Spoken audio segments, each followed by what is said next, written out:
मुख्य सचिव सुधांशु पंत पहुंचे हैं HCM RIPA. Collector SP conference की तैयारियों का जायजा लेने के लिए पहुंचे हैं। उनके साथ डीजीपी भी मौजूद हैं। 13 से 15 अक्टूबर तक कलेक्टर एसपी कॉन्फ्रेंस, जिसमें अमित शाह भी मौजूद होंगे। लेकिन उससे पहले मुख्य सचिव सुधांशु पंत पहुंचे हैं एचसीएम रीपा, जहां कलेक्टर एसपी कॉन्फ्रेंस की तैयारियों का जायजा वो ले रहे हैं। इस समय तस्वीरें आप देख रहे हैं। उनके साथ डीजीपी राजीव शर्मा भी मौजूद हैं। लंबे समय से इंतजार किया जा रहा था कलेक्टर एसपी कॉन्फ्रेंस का, अब क्योंकि वो आयोजित होने वाली है। गृह मंत्री अमित शाह जब जेईसीसी के कार्यक्रम से निकलकर यहां पर पहुंचेंगे और फिर उसके बाद में अलग अलग सत्रों के माध्यम से कलेक्टर एसपी की इस कॉन्फ्रेंस में अलग अलग सेशंस के जरिए इस कार्यक्रम को आगे बढ़ाया जाएगा। लेकिन उससे पहले सीएस सुधांशु पंत पहुंचे हैं। उनके साथ पहुंचे हैं डीजीपी राजीव शर्मा, जो तैयारियों का बेसिकली जायजा ले रहे हैं, क्योंकि तैयारियां यहां पर पुख्ता होना बहुत जरूरी है। कलेक्टर्स और एसपी की कॉन्फ्रेंस जरूरी, क्योंकि एक जाजम पर बैठकर सभी एक साथ मिलकर जब भविष्य से जुड़े हुए ब्यूरोक्रेटिकल मुद्दों और साथ ही उन विषयों पर चर्चा करेंगे जिससे राजस्थान को और ज्यादा आगे बढ़ाया जा सके, क्योंकि बहुत पावरफुल है। भले ही हम कलेक्टर्स की बात करें, जिला कलेक्टर्स या फिर एसपीज की, एक के पास में कमान पूरे शहर के और दूसरे के पास कमान कानूनी व्यवस्थाओं की, सुरक्षा व्यवस्थाओं के लिहाजा ये कॉन्फ्रेंस बहुत इंपॉर्टेंट हो जाती है, जिसका जायजा लेने पहुंच रहे हैं सहयोगी और एसोसिएट एडिटर डॉक्टर ऋतुराज जुड़े हैं ज्यादा जानकारी के साथ। डॉक्टर ऋतुराज, तस्वीरें सामने आ रही है, तैयारियां लगभग अब पूरी हो गई होगी, क्योंकि अपने आप एक बहुत बड़ा आयोजन। लेकिन फिलहाल मुख्य सचिव पहुंचे हैं, डीजीपी भी वहां पर मौजूद हैं। क्या अभी वहां पर और चर्चा चल रही है इस कार्यक्रम को लेकर? देखिए, अभी जो चर्चा चल रही है वो है डायस प्लान को लेकर चर्चा चल रही है, और जो अतिथि आएंगे उनके बैठने की किस तरह से व्यवस्था होगी, और बैठने के साथ साथ जो अन्य व्यवस्थाएं हैं, भोजन और अन्य व्यवस्थाएं, उसके लिए निर्देश दिए जा रहे हैं।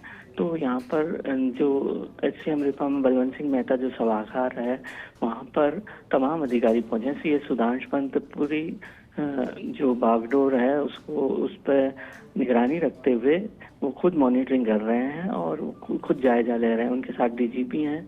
इसके साथ साथ ही जो एसीएस हैं होम के, भास्कर सावंत, वो मौजूद हैं। प्रमुख सचिव भवानी सिंह देथा मौजूद हैं, और जो श्रेया गुहा हैं जो डीजी हैं एचसीएम रीपा की, वो यहाँ पर मौजूद हैं। वहीं सचिव जो हैं डॉक्टर जोगाराम, वो भी मौजूद हैं। डीजीपी यहाँ पर हैं। डीजीपी भी अपनी तरफ से इनपुट दे रहे हैं कि कुछ सुरक्षा से के लिहाज से कुछ काम करना बाकी हो।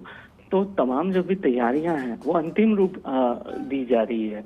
और क्योंकि यहाँ पर सत्रों का आयोजन होगा, जो ये हॉल है जो यहाँ पर है, वहाँ पर सत्रों का आयोजन होना है। तो इसका क्या रूपरेखा रहेगी, कैसे अंतिम रूप देके, और ज्यादा से ज्यादा, क्योंकि इससे सीधे तौर पर इमेज जुड़ी हुई है, और उनके सामने, जो अमित शाह के सामने एक जो छवि आएगी वो सुशासन की छवि आएगी, कि किस तरह से गुड गवर्नेंस और तमाम तरह के नवाचारों के जरिए जो राजस्थान ने एक अलग छाप छोड़ी है, अलग तस्वीर बनाई है, उसको लेकर यहाँ पर खास तौर पर प्रेजेंटेशन और जो आपस में संवाद होगा वह बेहद महत्वपूर्ण। मुख्यमंत्री जो रहेंगे वो संवाद करेंगे, और जो तमाम विषय हैं, कानून व्यवस्था है या अंतर्राज्यीय जो अपराध है उस पर नियंत्रण, या फिर मादक पदार्थों की तस्करी का मामला हो, या बॉर्डर पर निगरानी का मामला हो, जो चूंकि सीमावर्ती क्षेत्र काफी लंबा चौड़ा राजस्थान का आता है और पाकिस्तान से सटी सीमाएं हैं, तो इन तमाम मुद्दों पर यहाँ पर विचार होगा। दूसरी तरफ योजनाओं को लेकर यहाँ पर विचार विमर्श होगा। जो फ्लैगशिप योजना है सरकार की, और जो केंद्र की योजना है, उसमें जो राजस्थान सरकार का इनपुट है उसको लेकर यहाँ पर विचार विमर्श किया जाएगा। साथ ही साथ जो बजट घोषणाएं हैं, उनके क्रियान्विति किस रूप में हुई है, कितने क्रियान्वयन हुआ है, उन पर विचार होगा। साथ ही साथ जो मुख्यमंत्री का फोकस पॉइंट है, जो मुख्यमंत्री की घोषणाएं हैं, जो मुख्यमंत्री के निर्णय हैं, उनकी फील्ड में किस तरह से क्रियान्विति हो, और कहाँ जो प्रशासन अपने स्तर पर कमी पारा उसे दूर करने के यहाँ पर निर्देश दिए जाएंगे। तो एक मंत्र साफ है, एक तो भ्रष्टाचार के प्रति जीरो टॉलरेंस, दूसरा कि जो फील्ड में कार्य कर रहे हैं और ईमानदारी से कार्य कर रहे हैं उन्हें समय समय पर प्रोत्साहित करते रहना। वहीं जो नवाचार है उसको बेहतर ढंग से किस तरह से लागू हो ताकि एक उजली तस्वीर राजस्थान की दिख सके, वह सामने आ सके। यह तमाम बिंदुओं को लेकर विचार विमर्श किया जाएगा और 2 दिन कॉन्फ्रेंस जारी रहेगी और संभवतः ये भी माना जा रहा है कि एक दिन पूरा जो है एसपी के साथ फीडबैक लिया जाएगा जिसमें तमाम पहलू हैं, जैसा कि मैंने बताया कि कानून व्यवस्था की स्थिति है, शांति व्यवस्था की स्थिति है, जो अपराध हैं उनकी स्थिति है, जो क्षेत्रीय अपराध है उनकी स्थिति है, जो संगठित अपराध है उनकी स्थिति है, जो बॉर्डर की सुरक्षा को लेकर जो स्थितियां हैं वो हैं, इन तमाम तरह की है। ठीक है डॉक्टर ऋतुराज, बहुत शुक्रिया इस पूरी बातचीत के लिए।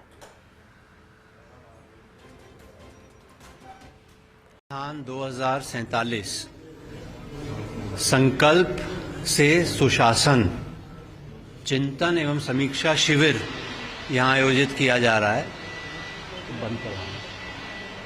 और इसमें राज्य के समस्त वरिष्ठ अधिकारी,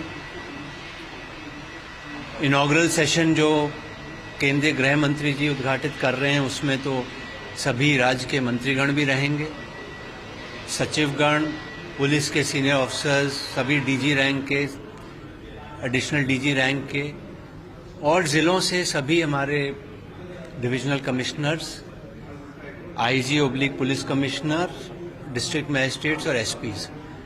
तो ये सम्मेलन, ये शिविर रखा गया है, तो उसी की तैयारियां हम देख रहे हैं।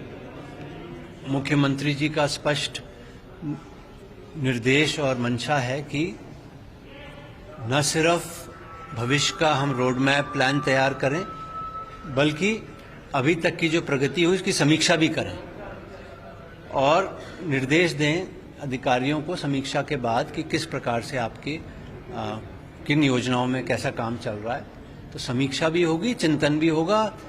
कुछ कॉमन सेशंस हैं, कुछ में अलग अलग ग्रुप्स बनाए, उनको अलग अलग विषय पर चर्चा करके और सामूहिक रूप से प्रेजेंटेशन करना पड़ेगा।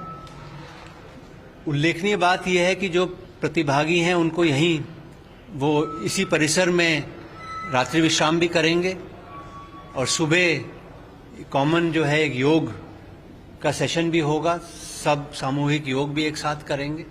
तो एक अच्छी भावना, एक सहयोग की और एक आपसी समन्वय की भावना भी सभी अधिकारियों में जागृत हो, तो वो भी एक उद्देश्य है। ऐसा नहीं कि मीटिंग कॉन्फ्रेंस हॉल में हो रही है 2, 4, 6 घंटे की, उसके बाद लोग अपने अपने चले जा रहे हैं। तो जितने यहाँ पर आवासीय सुविधा उपलब्ध है उसके हिसाब से उतने अधिकारी, करीब करीब अधिकांश अधिकारियों का निवास भी यहीं पर रहे। जैसा कि सर आपने बताया विजन 2047, उसको लेकर नवाचारों की भी प्रस्तुतिकरण, क्योंकि जिलों ने कई नवाचार भी किए हैं खुद सरकार की ओर से। देखिए, विजन 2047 जो विकसित राजस्थान का है वो उसी दिन उसका विमोचन भी हो रहा है।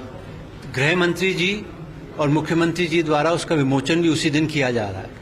तो उस पे तो अभी कोई प्रेजेंटेशन नहीं होंगे क्योंकि उसका तो पब्लिकली उसको अनाउंस ही उस दिन किया जाएगा 13 तारीख को। लेकिन जिलों में जो कलेक्टर्स ने नवाचार किए हैं अलग अलग श्रेणियों में, हमने 4-5 उसमें सब्जेक्ट लिए। मैं उसके बारे में अभी विस्तार से नहीं बताना चाहता। शिक्षा से संबंधित एक सत्र है, एक चिकित्सा से संबंधित सत्र है, एक राजस्व प्रशासन से संबंधित है, एक नगरीय निकायों से संबंधित है। तो इस तरह के जो अलग अलग सत्र हैं ये तो हैं कलेक्टर्स के लिए। इसी तरह पुलिस के ऑफिसर्स के लिए भी 5-6 अलग अलग सब्जेक्ट्स पे सत्र हैं। तो उन पे जो चिंतन होगा, उन पे जो लोगों ने नवाचार किए हैं वो अपने अपने प्रस्तुतिकरण में आएगा और उसके बाद सामूहिक रूप से सभी के समक्ष जॉइंट सेशन में उसको प्रस्तुत किया जाएगा, जिसमें मुख्यमंत्री जी भी रहेंगे और अन्य वरिष्ठ लोग भी रहेंगे। अपराध और कानून व्यवस्था को लेकर भी अलग से डीजी साहब बताएंगे। पूछो सर। नमस्ते। जो अपराध और कानून व्यवस्था को लेकर किस तरह के सत्र रहेंगे इसमें? जैसा मुख्य सचिव महोदय ने बताया कि कई विषय लिए गए हैं जो कानून व्यवस्था है, नारकोटिक्स की जो चुनौती है, तो इस प्रकार के जो भी इस वर्तमान चुनौतियां हैं और जो भविष्य में आने वाली चुनौतियां उनके संबंध में विस्तृत चर्चा की जाएगी। तो ये है मुख्य सचिव सुधांशु पंत और डीजीपी राजीव शर्मा, जो तमाम तरह के जितने भी सत्र होंगे 2 दिन, उनका क्या व्यवस्था रहेंगी, क्या प्रबंध रहेंगे, इनका तमाम जायजा यहाँ पर पूरे अधिकारियों की टीम के साथ लिया है और इसके साथ ही निर्देश दिए हैं कि किसी भी तरह की कोई कसर नहीं हो। और उन्होंने बताया कि जो विजन 2047 है उसकी पुस्तिका का भी यहाँ विमोचन होगा, तो वो इंट्रोड्यूस ही यहाँ ही होगा। साथ ही कई नवाचारों का प्रेजेंटेशन भी इन सत्रों में होगा और अपराध और कानून व्यवस्था को लेकर तमाम तरह के सत्रों पर विचार विमर्श और मंथन किया जाएगा। कैमरा पर्सन सुरेंद्र के साथ Rituraj Sharma, First India News, Jaipur.